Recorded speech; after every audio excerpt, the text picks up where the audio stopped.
and welcome. In this video, I'm going to teach you how to do the moss stitch. This is a really easy stitch. It is just simply a single crochet and a chain one. Really easy. Lots of possibilities with this stitch combination. Your starting chain needs to be any even number. Doesn't matter how wide your project is, as long as it's an even number, you're good to go.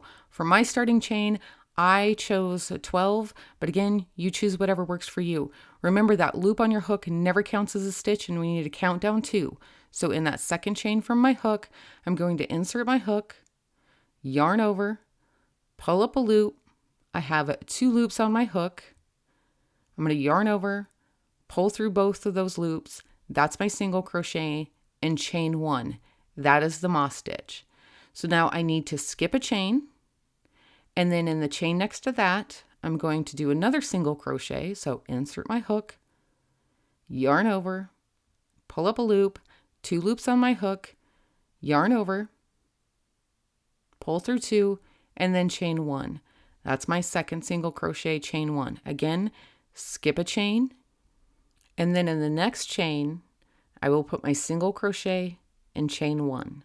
So insert my hook, yarn over, pull up a loop, 2 loops on my hook, yarn over, pull through 2, and then chain 1. And then I'm going to continue to repeat this until I get to the last 2 chains in my starting row, and then I will show you how to finish row 1, and then we can move on to row number 2. So I have 2 stitches left. If you do not, you need to go back and make sure that all of your stitches are correct. So you are doing a single crochet, chain 1, skip a chain, single crochet, chain 1. I'm on track, so I'm going to finish this row with a single crochet, just like I did with all of my other single crochets, and then I'm going to chain 1 in turn. That finishes row number 1. Now we can move on to row number 2.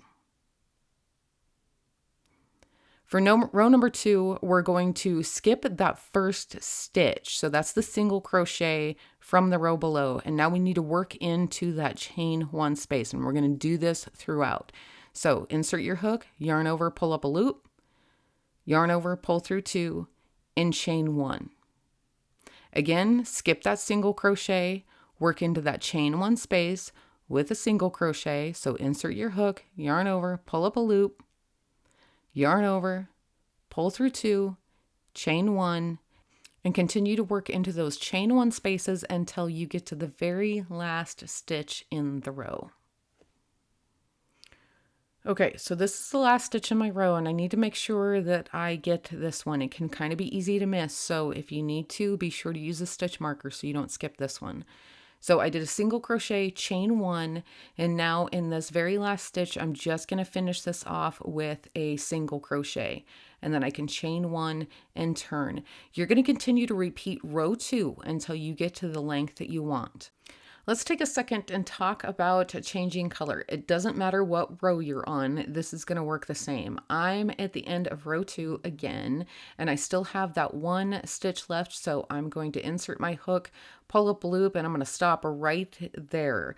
I'm going to pick up my new color, I'm going to get it on my hook, and I'm going to pull through both of those loops.